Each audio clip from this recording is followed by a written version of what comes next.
પેલી મૃગલી જે હતી એ સામે કાંઠે જઈ અને બિચારી કૂદકો મારવા ગઈ હતી. એ જ વખતે પ્રસવ થયો, મૃત્યુ પામી. નાનકડું તાજું નવજાત શિશુ ધ્રુવજીના પેલા ભરતજીના હાથમાં આવ્યું અને એ ભરતજીએ નાનકડા નવજાત શિશુને જોયું. આજુબાજુમાં નજર કરી અને ભરતજીને ખ્યાલ આવ્યો કે આની માં તો મૃત્યુ પામી છે, લાવો આને આશ્રમમાં લઈ જાઓ. કોઈના ઉપર દયા રાખવી એ સૌથી મોટો ધર્મ છે. કોઈના ઉપર દયા રાખવી એ સૌથી મોટો ધર્મ છે. પણ એ દયાનું પરિણામ આસક્તિ ન બની જાય એનું કાયમ ધ્યાન રાખવાનું છે. દયા તો ધર્મ છે, પણ દયામાંથી આસક્તિ ભરતજીને થઈ કે આ બચ્ચું તો મારું છે. એને છાતી એ લગાવે, એને પોતે કપડાથી સાફ કરે, એને સવારે નવરાવા લઈ જાય, એના માટે નાનું નાનું ક્યાંકથી ઘાસ લઈ આવી પોતાના ખોળામાં બેસાડી પેલું નાનકડું મૃગનું બચ્ચું હોય એને ઘાસ ખવડાવે. એક દિવસ થયો, 2 દિવસ થયા. મૃગને લઈને ગંડકી નદીમાં સ્નાન કરવા માટે જાય.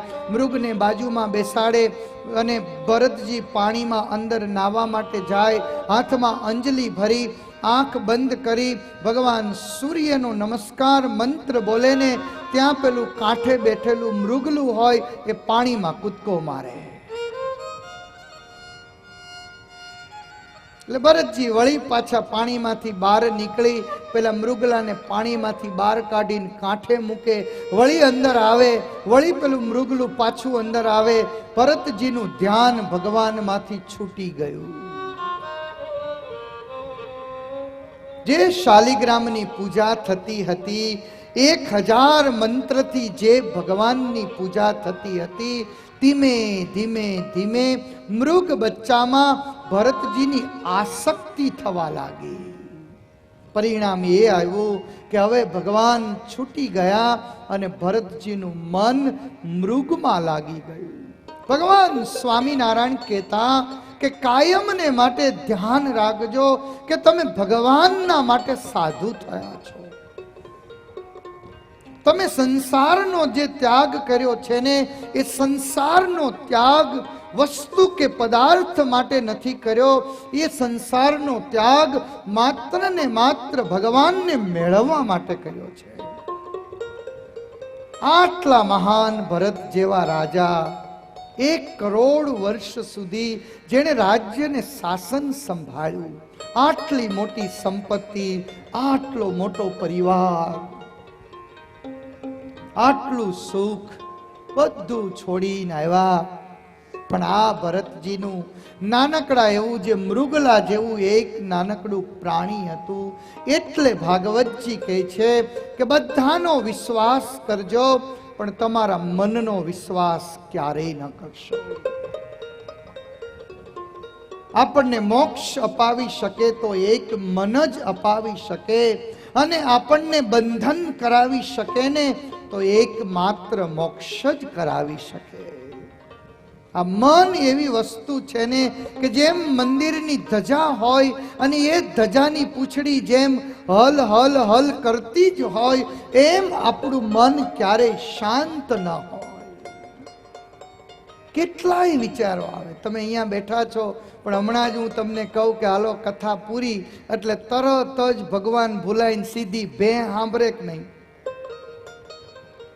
3 કલાક સુધી ભગવાનને આપણે ભજ્યા હોઈએ, 3 કલાક સુધી ભગવાનની કથા વાર્તા સાંભળી હોય, પણ તમને ભેંસ દોવાનું સાંભળે અને અમારા અહીં બેઠા હોય ને એને બધાને સાંભળે કે માંડવી હજી વાડીએ પડી છે, નીલોફર આવવાનું છે, ક્યાંક જો છાટા આવ્યા ને તો આ કથા તો બીજી વાર સંભળાશે, પણ માંડવી કાંઈ બીજી વાર થોડી થાહે. સુખદેવજી મહારાજ કહે છે કે હે પરીક્ષિત, ભરતજી જેવા ભરતજી પોતાના મનને કંટ્રોલ ન કરી શક્યા. પરિણામ એ આવ્યું કે ભરતજીનું મૃગલું ધીમે ધીમે ધીમે મોટું થયું. ભરતજી એક દિવસ કંઈક સ્નાન કરવા ગયા. આ બાજુ ભરતજીનું મૃગલું હતું એ આશ્રમમાં હતું. બાજુમાં બીજા હરણાઓ આવ્યા, એની સાથે પેલું મૃગલું ચાલી નીકળ્યું. સાંજ પડવા આવી, ભરતજી ઘરે આવ્યા. આશ્રમમાં આવીને જોયું તો પોતાના મૃગને ન જોયું. ક્યાં ગયું? મારું મૃગ ક્યાં ગયું? મારું મૃગ ક્યાં ગયું? મારું મૃગ ક્યાં ગયું? આવા વિચારો બોલતા બોલતા ભરતજી પાગલ જેવી અવસ્થાની અંદર આખું એ જંગલ ઘૂમી ગયા છે. ઝાડની સામે જોઈને પૂછ્યું કે હે ઝાડ, મારું મૃગ ક્યાં ગયું? પથ્થરને હાથમાં લઈ અને પથ્થરને પૂછ્યું કે હે પથ્થર, મારું મૃગ ક્યાં ગયું? આકાશની સામે જોઈ હાથ અધર કરી અને આકાશને પૂછ્યું કે હે આકાશ, મારું મૃગ ક્યાં ગયું? ભગવાનને મેળવવા માટે જેણે પોતાનો પરિવાર છોડ્યો, જેણે પોતાનો સંસાર છોડ્યો, ભગવાનને મેળવવા જેણે સુખ અને સંપત્તિ છોડી, આ એ જ ભરતજી આજ માથું પછાડી પછાડી ન તો પાણી પીધું છે, ન તો અનાજનો સ્વીકાર કર્યો છે. અને એ ભરતજી સતત 15 દિવસ સુધી મૃગની પાછળ પાગલ બની અને છેલ્લે શરીરમાં અશક્તિ આવી, એક પથ્થરની સાથે પગ ભટકાયો, ભરતજી ચક્કર આવી નીચે પડી ગયા. અંતે યામતી સાગતી. એટલે ભગવાન સ્વામિનારાયણ કહેતા કે અમે જે આ ઉત્સવો કરીએ છીએ, અમે આ સમયાઓ કરીએ છીએ, શું કામ કરીએ છીએ? આટલું મોટું આયોજન આજ અમારા બેડ પરિવારે કર્યું છે, શું કામ કર્યું છે? અંત સમયમાં જો કંઈક યાદ આવી જાય, કંઈક યાદ આવી જાય,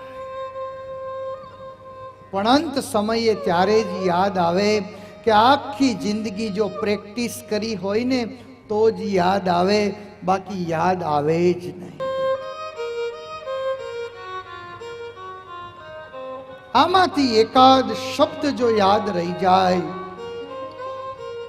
આમાંથી એકાદ ભગવાનનું સ્વરૂપ જો યાદ રહી જાય, આમાંથી કોઈક એકાદો હરિભક્ત જો યાદ રહી જાય, અરે કાંઈ નહીં, અને ખાલી તમને આ ઉત્સવની દાળ જો યાદ રહી જાય, આ ઉત્સવનો મોહનથાળ જો યાદ રહી જાય, અરે આ ઉત્સવની કઢી જો યાદ રહી જાય ને, તોય તમારા મનમાં એમ થશે ખાલી કઢી બહુ સારી હતી. એ કઢી યાદ આવશે એટલે મંડપ યાદ આવશે, મંડપ યાદ આવશે એટલે કથા મંડપ યાદ આવશે, કથા મંડપ યાદ આવશે એટલે કથા યાદ આવશે, કથા યાદ આવશે એટલે મારો ભગવાન યાદ આવશે, અને મારો ભગવાન યાદ આવશે ને એટલે સ્વયં ભગવાન આવી અને આપણને તેડી જશે. આ ઉત્સવની કઢી છે ને એ તમારું કલ્યાણ કરશે, કલ્યાણ કરશે. પણ કાંઈક યાદ રાખજો, યાદ રાખજો. આપણું મન હંમેશને માટે છે ને નકારાત્મક વસ્તુને યાદ કરતું હોય છે. ગમે એવો મોટો પ્રસંગ હોય પણ એકાદ વસ્તુ જો નબળી બની હોય ને તો આપણને ઈ યાદ રહે કે હા, ઓલા ભાઈની ત્યાં આપણે ખાવા ગયા હતા, લગ્નમાં ગયા હતા, અને ઓલું શાકમાં મીઠું ઓછું હતું, ઈ જ ને. આટલું યાદ રહ્યું. કેટલું યાદ રાખવાનું હોય, પણ આપણું મન હંમેશને માટે છે ને નબળી વાતને પકડતું હોય છે. આ ભરતજીના અંત સમયે મૃગ યાદ આવ્યું છે. ભરતજીનો ત્યાર પછીનો એક જન્મ જે હતો એ મૃગનો જન્મ થયો છે. ભરતજીની મેમરીમાં પેલું યાદ હતું, સ્થૂળ, સૂક્ષ્મ અને કારણ 3 પ્રકારના શરીર છે. સ્થૂળ શરીર આપણું નાશ પામે છે, પણ સૂક્ષ્મ અને કારણ શરીર જે છે એ ક્યારેય નાશ નથી પામતા. અને એમાં મેમરીમાં રહેલી જે વાત જે છે, એ જે જ્ઞાન જે છે, એ જ્ઞાન ક્યારેક ક્યારેક કોઈકને ઉદય થતું હોય છે. નાનકડું એવું બાળક હોય, એને એટલી બધી ખબર પડતી હોય, આપણને વિચાર આવે કે આ ક્યાંથી શીખીને આવ્યો. પણ એ જે પેલી મેમરી હોય ને, એ મેમરી લઈને આવે એટલે એ બોલે. ભરતજીનો બીજો જન્મ જે હતો એ મૃગનો થયો. ત્રીજો જન્મ એક બ્રાહ્મણની ત્યાં થયો. ભરતજીની યાદ આવ્યું કે આ ત્રણ જન્મ થયા, ભગવાનને મેળવવા સંસારનો ત્યાગ કર્યો હતો, અને ત્રણ જન્મ સુધી મારી આ દશા. ભરતજી પોતે ગાંડા જેવો વેશ ધારણ કરી મનથી નક્કી કર્યું કે આ સંસારમાં ડાયા થવામાં કોઈ માલ નથી, કોઈ માલ નથી. ખાવાનું કહે તો ખાઈ લે, સુવાનું કહે તો સૂઈ લે. ભાઈઓ અને પરિવારજનો ભરતજીને ખેતરે મોકલે કે જા, જુવારના ડુંડા ઉપર ચકલાઓ બેઠા છે, ચકલાઓને જઈને ઉડાડી આવો. ભરતજી પેલા ખેતરના અંદર જાય અને જઈ અને વાડીએ જઈને ચકલાઓને બોલાવે, આવો ખાવા આવો. રામ કા ચીડિયા રામ કા ખેત, ખાવો ચીડિયા ભર ભર પેટ. હાગમટે આવો અને મારા ખેતરમાં આવીને તમ તારે જેટલું ખાવું હોય એટલા દાણા ખાઈ જાઓ. પરિવારજનોને એમ થયું કે આ તો ભણે એમ નથી, આ તો કામ કરે એમ નથી, આને વાડીએ મોકલવા જેવો નથી, માટે આને જવા દો સ્વામી ભેગો. સમજાણું તમને? ક્યાંય કામ આવે એવો ન હોય તો કે લઈ જાઓ સ્વામીને, કે તમે લઈ જાઓ. ભરતજીને એમ થયું કે મારે તો છૂટવું જ તું સંસારમાંથી. ભરતજી છૂટ્યા છે. સમય પછી સમય જતા એ ભરતજી જંગલમાં જે કંઈ મળે કોઠા બોરા ખાઈ, એક ઝાડની નીચે રહી. રહુગણ નામનો રાજા જે હતો, એ રાજાને એક દિવસ ભગવાન કપિલના આશ્રમમાં જવું હતું. 4 જણા પાલખી ઉપાડવા વાળા હતા, એમાં એકાદ પાલખી વાળો માંદો પડ્યો. અને એ વખતે રાજાના માણસોએ આવી અને એ ભરતજીને રાજાની પાલખી ઉપાડવા માટે લઈ ગયા છે. ઉપર રાજા બેઠા છે, ભરતજી નીચે ધ્યાન રાખીને ચાલ્યા જાય છે. અને ક્યાંક કીડી આવે, ક્યાંક મકોડો આવે, કંઈક નાનું જીવજંતુ આવે એટલે ભરતજી એકદમ કૂદકો મારે. હવે 4 જણા પાલખી લઈને ચાલ્યા જતા હોય, એમાં એકાદ જણો કૂદકા મારે એટલે ઓલી પાલખી આમથી આમ થાય. એટલે રહુગણ રાજાએ કહ્યું કે આ કોણ છે? આને ખબર નથી કે હું રાજા છું એમ? અને આવી જ્યારે અભિમાન યુક્ત વાણી જ્યારે સાંભળીને, ત્યારે એ ભરતજીએ રહુગણને કહ્યું કે રહુગણ, તારા જેવા તો અનેક રાજાઓ મારા ચરણમાં હતા, હું એ જ ભરતજી છું, પણ હું ભાન ભૂલ્યો અને આજ હું આ દશાએ પામ્યો છું. રાજા, અભિમાન કરવું હોય તો ભગવાનનું અભિમાન કરો, બાકી બીજા કોઈનું અભિમાન કરવા જેવું નથી. આવી અનેક પંચમ સ્કંદની વાતો જે હતી, સિંધુ સૌવીર દેશનો જે રાજા, એ રહુગણને ભરતજીએ ઘણો બધો ઉપદેશ આપ્યો છે. ભવાટવીનું વર્ણન કર્યું છે.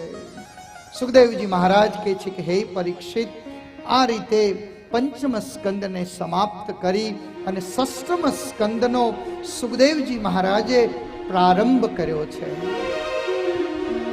નિવૃત્તિ માર્ગ કથિત આદ ભાગવતા યથા. નિવૃત્તિ માર્ગ કથિત આદો ભાગવતા યથા. નિવૃત્તિ માર્ગ કથિત આદો ભાગવતા યથા. નિવૃત્તિ માર્ગ કથિત આદો ભાગવતા યથા. ક્રમયોગોપલબ્ધેન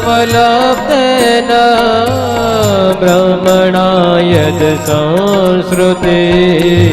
ક્રમયોગોપલબ્ધેન બ્રહ્મણા યદ સંસ્કૃતિ કર્મયોગોપલબ્ધેન બ્રહ્મણા યદ સંસ્કૃતિ કર્મયોગોપલબ્ધેન બ્રહ્મણા યદ સંસ્કૃતિ નિવૃત્તિ માર્ગ કથિતો આદો ભાગવતા યથા નિવૃત્તિ માર્ગ કથિત આદો ભાગવતા યથા કર્મયોગોપલબ્ધેન બ્રહ્મણા યદ સંસ્કૃતિ કર્મયોગોપલબ્ધેન બ્રહ્મણા યદ સંસ્કૃતિ બ્રહ્મણા યદ સંસ્કૃતિ. હે ગુરુદેવ, મને એ સમજાવો કે આ સંસારમાં રહેલા જીવાત્માઓ ક્યારેક કોઈક નાના મોટા પાપ કરતા હોય છે, ક્યારેક જાણતા ક્યારેક અજાણતા આ જીવાત્માઓથી કોઈક નાની મોટી ભૂલ થતી હોય છે. મને એ સમજાવો કે આવું ક્યારેક નાનું મોટું પાપ થાય, આવી ક્યારેક નાની મોટી ભૂલ થાય, એમાંથી બહાર નીકળવું હોય તો કેમ નીકળી શકાય? સુખદેવજી મહારાજ પરીક્ષિત રાજાની સામે જોઈ અને રાજી થઈને કહે છે કે રાજા, તે બહુ સારો પ્રશ્ન પૂછ્યો છે. રાજા, કોઈ પણ જીવાત્માથી કોઈ પણ નાનકડું એવું પાપ થતું હોય છે, અને આ પાપના નિવારણ માટે એકમાત્ર જો કોઈ સાધન હોય તો એ સાધનનું નામ છે ભગવાનનું સ્મરણ. એક ભગવાનનું નામ. ગમે એવું પાપ થયું હોય, ગમે એવી ભૂલ થઈ હોય, જેમ માણસના શરીર ઉપર કચરો પડ્યો હોય અને જઈને આપણે નાઈ લઈએ, શરીર ચોખ્ખું થઈ જાય. આ કપડું મેલું થયું હોય અને આ કપડાને ચોખ્ખું કરવું હોય તો તમે એને ધોઈ નાખો, એ કપડું ચોખ્ખું થઈ જાય.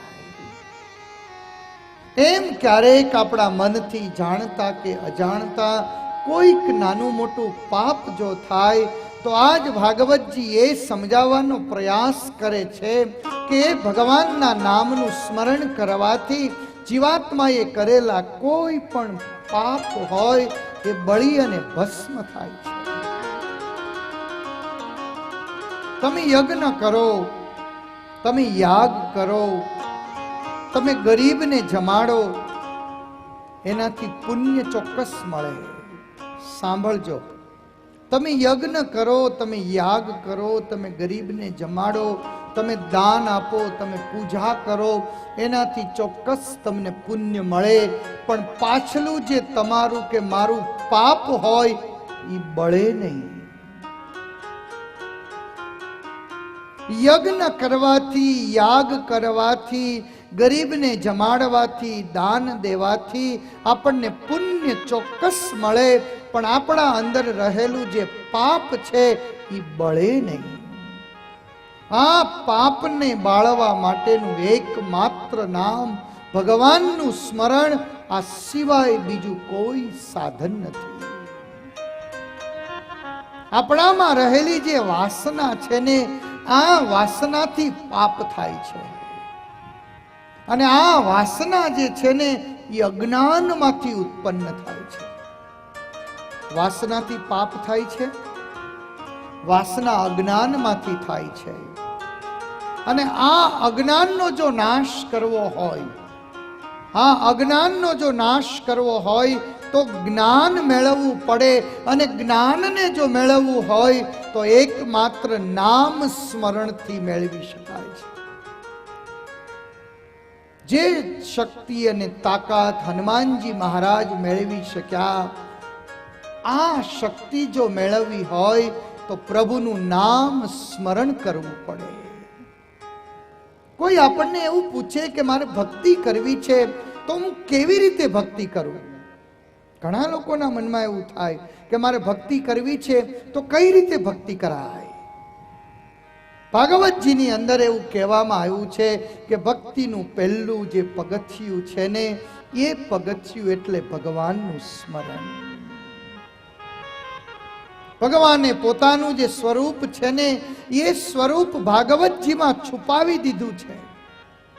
ભગવાન કૃષ્ણએ પોતાનું જે સ્વરૂપ હતું એ સ્વરૂપ ભાગવતજીમાં છુપાવી દીધું છે, પણ પોતાનું નામ જે છે ને એ નામ પ્રગટ રાખ્યું છે.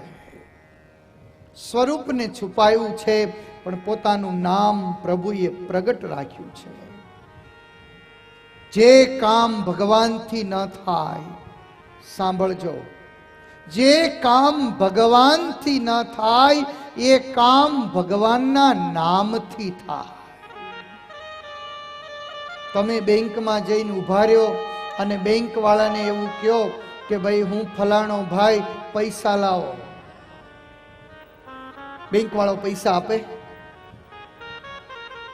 કે નહીં? ભાઈ તમે સહી કરો, તમારું નામ લખો, પછી જ પૈસા મળે. અરે સહી ભાઈ નહીં કરું, હું પોતે જાતે હાજર છું, હું તમને કહું છું કે મારા પૈસા મને આપો. ત્યારે બેંક વાળો કહેશે કે ભાઈ તમે ગમે હોય તમે સહી કરીને તમારું નામ લખો તો જ તમને પૈસા મળે, બાકી તમને ન મળે. તો તમે મોટા કે તમારી સહી મોટી? એમ ભગવાન છે ને એ ભગવાન કરતા ભગવાનનું નામ મોટું છે. જે કાર્ય ભગવાનથી ન થાય એ કાર્ય ભગવાનના નામથી થાય છે. નાનું મોટું કોઈ પણ આપણાથી પાપ થયું હોય, અમારા ભગવાન સ્વામિનારાયણના સંતો એવું કહેતા કે તમારી જીભ છે ને એ જીભ ઘરનો ઉંબરો છે. આ જીભ છે ને એ ઘરનો ઉંબરો છે. લાઈટ વહી જાય, લાઈટ વહી જાય તો આપણે દીવો કરવો હોય. મને નાનપણમાં યાદ છે કે ઘરમાં જ્યારે દીવો કરવો હોય, ઘરમાં લાઈટ વહી જાય તો એ દીવો મૂકીએ ક્યાં આપણે? અત્યારના છોકરાને કદાચ ખબર નહીં હોય, પણ જૂના જમાનામાં એ લાઈટ વહી જાય ને એટલે દીવો છે ને એ લઈને ઉંબરામાં મૂકે, એટલે ઓસરીમાં લાઈટ પડે અને રૂમમાં લાઈટ પડે. એમ આપણા શરીરનો ઉંબરો જો કોઈ હોય ને તો એ આ જીભ છે. આ જીભે કરી અને વિશ્વનું કલ્યાણ થાય, અને આ જીભે કરી અને શરીરમાં રહેલો જે આત્મા જે છે એ આત્માનું પણ કલ્યાણ થાય. માટે સૂતા બેસતા ઉઠતા જ્યારે પણ સમય મળે, જ્યારે પણ સમય મળે ને ત્યારે ભગવાન સ્વામિનારાયણના સંતો એવું કહેતા કે ભગવાનનું નામ સતત રટ્યા કરજો. હું તમને દાખલો આપું, પ્રેક્ટિકલ. તમારા ઘરે પહેલી વહેલી વખત વેવાય પગલા કરવા, વેવાય તો નહીં પણ છોકરી પગલા કરવા આવવાની હોય, કંકુ પગલા, એટલે ભેગા વેવાય તો આવે જ ને. તમારા ઘરે પહેલી વખત વેવાય આવવાના હોય, હરખ લઈને આવવાના હોય, અને ઘરમાં તમે તે દિવસે એવું નક્કી કરો કે આજ વેવાઈ પહેલી વાર આવે છે તો આપણે એને સરસ મજાનો શીરો ખવડાવવો છે. એટલું સરસ તમે મસાલા ભેગા કરો, એટલો સરસ રવો લઈ આવો, એટલું સરસ ચોખ્ખું ઘી લઈ આવો, અને પ્રેમથી તમે શીરો બનાવી અને તમારા વેવાઈને જમાડો, અને એ શીરો તમે ખાઓ. અને જે દિવસે તમારા ઘરે ભગવાન સત્યનારાયણની કથા હોય અને તે દિવસે તમે શીરો બનાવો, બંનેનો સ્વાદ કેટલો જુદો હોય છે. એના એ જ બનાવવા વાળા, એની એ જ દુકાનેથી રવો લઈ આવ્યા, એની એ જ દુકાન કે એની એ જ ભેંસ કે એની એ જ ગાયનું ઘી લઈ આવ્યા, પણ તમારો સત્યનારાયણનો શીરો અને તમારા વેવાઈ આવે ત્યારનો શીરો, એમાં કેટલો તફાવત છે.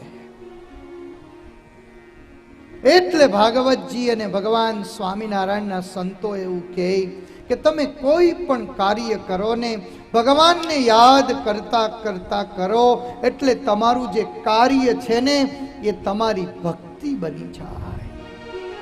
તમે રસોઈ બનાવતા બનાવતા ભગવાનનું નામ લઈને જો રસોઈ બનાવો ને તો એ તમારી રસોઈ રસોઈ નથી, તમારી રસોઈ પ્રસાદ બની જાય. તમે અહીંયાથી ઘરેથી વાડી સુધી જાઓ અને વાડીથી ઘર સુધી પાછા આવો અને આવતી ને જાતી વખતે ભગવાનનું નામ લેતા લેતા જાઓ, ભગવાનનું નામ લેતા લેતા પાછા આવો ને તો એ તમારું આવવું ને જાવું છે ને એ તમારી યાત્રા બની જાય, તમારી એ ભક્તિ બની જાય.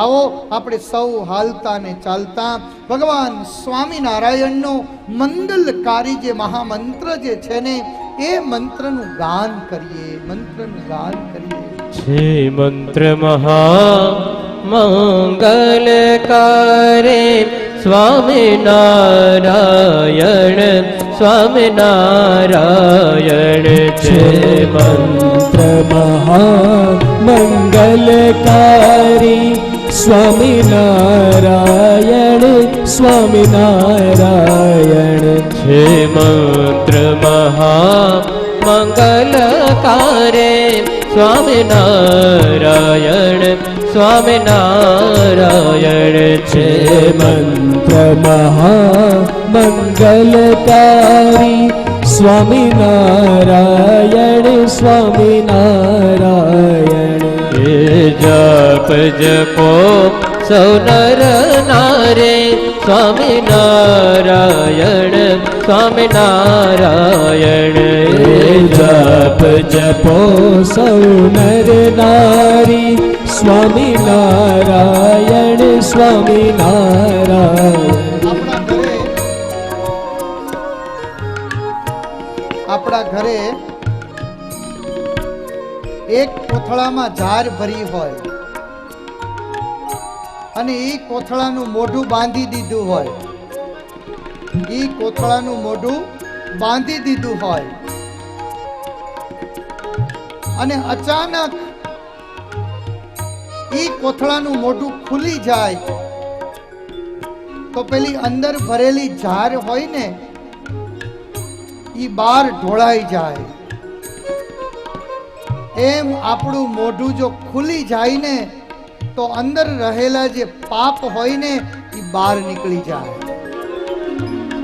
અને બહાર નીકળીને બાજુમાં બેઠા બેઠા અને બાજુમાં બેઠી બેઠી જે નો બોલે ને એનામાં જાય. ગાંધર્વો જેનો ગાન કરે, ગાંધર્વો જેનું ગાન કરે, સનકાદિક રસપાન કરે, સનકાદિક રસપાન કરે. શ્રી વ્યાસ સદા મુક્તિ ઉચરે સ્વામિનારાયણ સ્વામિનારાયણ શ્રી વ્યાસ સદા મુક્તિ ઉચરે સ્વામિનારાયણ સ્વામિનારાયણ. છે મંત્ર મહા મંગલકારે સ્વામિનારાયણ સ્વામિનારાયણ છે મંત્ર મહામંગલકારી સ્વામિનારાયણ સ્વામિનારાયણ.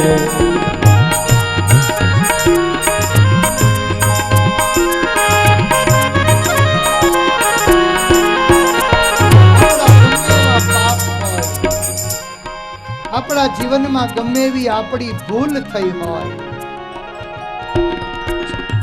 જાણતા અજાણતા ગમે એવું કાર્ય થયું હોય, પણ આ ભગવાનના મહામંત્રમાં એટલી તાકાત છે, આ ભગવાનના મહામંત્રની અંદર એટલો પ્રતાપ છે કે એક વાર લેવામાં આવે, બે વાર લેવામાં આવે, એની એક માળા કરવામાં આવે, આપણું કલ્યાણ થઈ જાય, આપણા તમામ પાપ બળી અને ભસ્મ થઈ જાય.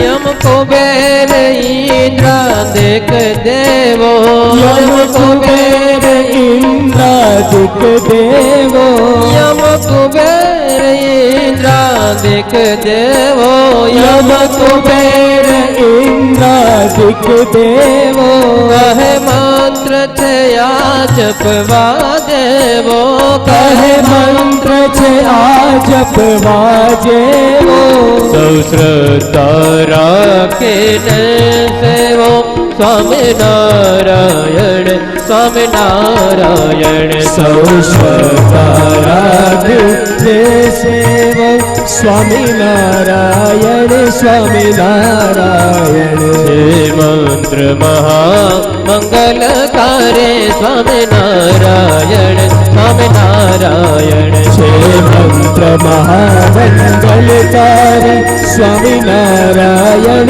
स्वामी नारायण हे मंत्र महामंगलकारी स्वामी नारायण स्वामी नारायण हे मंत्र महामंगलकारी स्वामी नारायण स्वामी नारायण हे मंत्र महामंगलकारी स्वामी नारायण स्वामी नारायण हे मंत्र महामंगलकारी स्वामी नारायण स्वामी नारायण हे मंत्र महामंगलकारी स्वामी नारायण स्वामी नारायण हे मंत्र महामंगलकारी स्वामी नारायण स्वामी नारायण हे मंत्र महामंगलकारी स्वामी नारायण स्वामी नारायण हे मंत्र महामंगलकारी स्वामी नारायण स्वामी नारायण हे मंत्र महामंगलकारी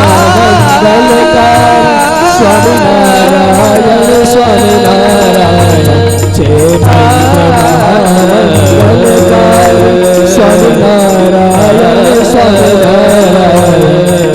मंत्र महामंगलकारी स्वामी नारायण स्वामी नारायण स्वामी नारायण स्वामी नारायण स्वामी नारायण स्वामी नारायण स्वामी नारायण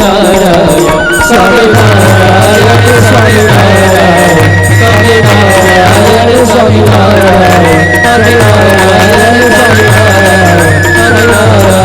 स्वामी नारायण स्वामी नारायण स्वामी नारायण હે પરીક્ષિત રાજા, ગમે એવું નાનકડું કે મોટું કોઈ પણ કર્મ થયું હોય, કોઈ પણ નાનું કે મોટું પાપ થયું હોય, એમાંથી છૂટવા માટેનો જો કોઈ રસ્તો હોય તો એકમાત્ર ભગવાનનું સ્મરણ છે. જાણતા કે અજાણતા જે માણસ ભગવાનનું નામ લે છે ને એના પાપને ભગવાનનું નામ બાળે છે. સળગતો અગ્નિ હોય, તમે જાણતા અડો તોય તમને બાળે, અને કદાચ અજાણતા તમારાથી અડી જવાય ને તોય તમને બાળે.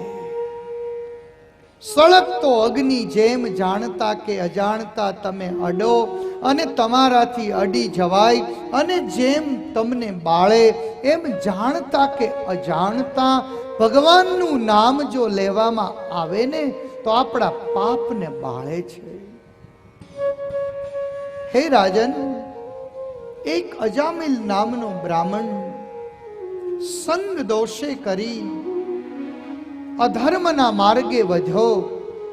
સમય પછી સમય જતા પોતાના ઘરની અંદર પોતાની સ્ત્રીનો ત્યાગ કરી અને એકાદ સ્ત્રીને પોતાના ઘરમાં લાવીને રાખી છે. ભગવાન સ્વામિનારાયણ કહેતા કે ઘર કોને કહેવાય? જે ઘરના આંગણામાં તુલસીનો ક્યારો હોય, જે ઘરના આંગણામાં ગાય હોય, જે ઘરના આંગણામાં ભગવાનનું નાનકડું એવું ક્યાંક મૂર્તિનું સ્વરૂપ હોય, જે ઘરના ક્યાંક પાણિયારા ઉપર લાભ કે શુભ લખાયેલું હોય, જે ઘરની અંદર ક્યાંક નાનકડો એવો સવાર અને સાંજ એકાદો દીવો થતો હોય, એકાદી આરતી થતી હોય,